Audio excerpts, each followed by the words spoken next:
أيها الطلبة، هذا من المعلوم لدى الجميع أن النبي الأكرم صلى الله عليه وسلم بعث لنتحرر من عبودية غير الله تبارك وتعالى، وبعث ليخرجنا من ظلمات الجهل إلى نور الإيمان، ومن الأخلاق السيئة إلى الحسنة، وبعث لنكون أعزاء كرماء أقوياء، وبعث ليبين لنا أن قيمتنا الحقيقية تكمن في عبوديتنا لله وحده. فأدعو الأخ عبد الله الجامي ليلقي ضوءا بسيطا على الموضوع: لماذا ظهرت نواة هذه الأمة في جزيرة العرب؟ فليتفضل مشكورا. الحمد لله رب العالمين، والصلاة والسلام على أشرف الأنبياء والمرسلين محمد بن عبد الله الأمين، وعلى آله وأصحابه وأزواجه وذرياته وأهل بيته أجمعين، ومن تبعهم بإحسان إلى يوم الدين. أما بعد، رئيس الحفلة المؤقر وأساتذتي الكرام وإخواني العظام، إنكم على علم جم ومعرفة تامة أن موضوع حفلتنا اليوم هدف بعثة النبي صلى الله عليه وسلم في الجزيرة العربية، فأريد أن أسلط عليه الضوء بالإيجاز.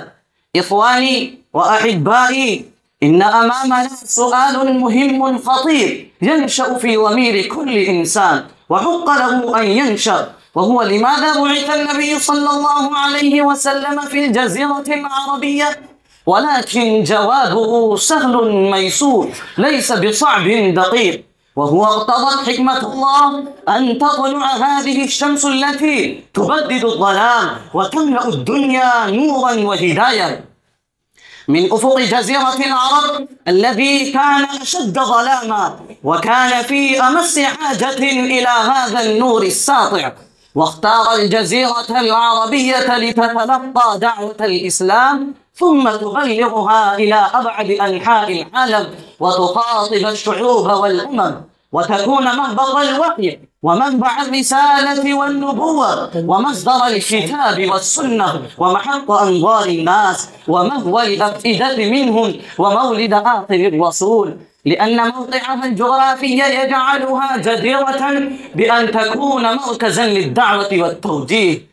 فكانت بعثته صلى الله عليه وسلم استجابة لدعاء سيدنا إبراهيم وإسماعيل عليهما الصلاة والسلام عند رفعهما لقواعد البيت، وكان دعاؤهما كما نقله القرآن: ربنا وابعث فيهم رسولا منهم يتلو عليهم آياتك ويعلمهم الكتاب والحكمة ويزكيهم إنك أنت العزيز الحكيم. ولأن العرب كانوا بمنعزل عن أدواء المدنية والطرف والبذخ التي يصعب علاجها، والتي تحول دون التحمس للعقيدة والتفاني في سبيلها، فكانوا أصحاب صدق وأمانة وشجاعة وبسالة، وأصحاب جلادة وتقشف في الحياة.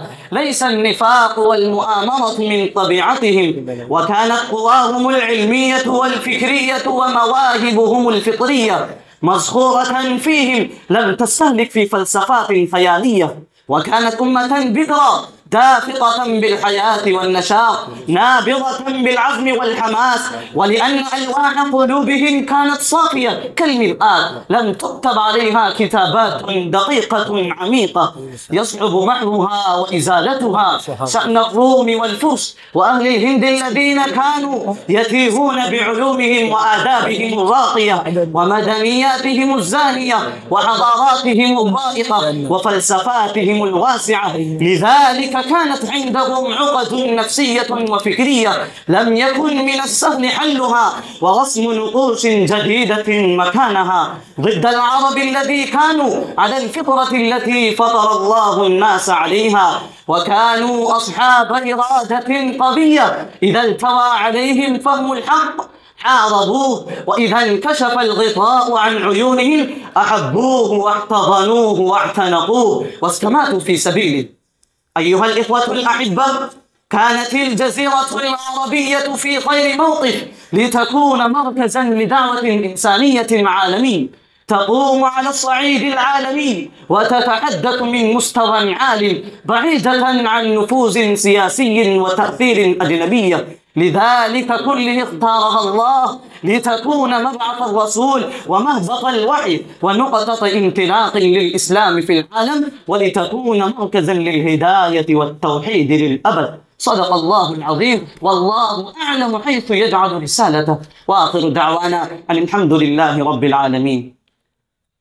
ما شاء الله، بارك الله، زاده الله صلاحا.